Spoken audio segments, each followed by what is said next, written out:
All right, people, welcome to Bbniaja cooking department. I'm with a lot of people in the kitchen. Kawo Bbniaja Junior on an Azu department. Kawo Okunokam, my troublesome wife. My issue Bbniaja. Neshike on an issue Broko. Then Kawa Amaku. Edu kwoburu bi nwa monwa mjo.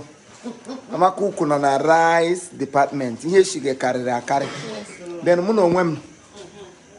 Then chere ka ngosicha ha. Ke wo okwu na ụka na onwe. Okwu na ụka na onwe. Ọ nọ na-ekwe ihe ọ tara. Aki Hausa na-ata ya na-agbụshi. Then ha. Ọ nọ na waiting trial. Then ke wo the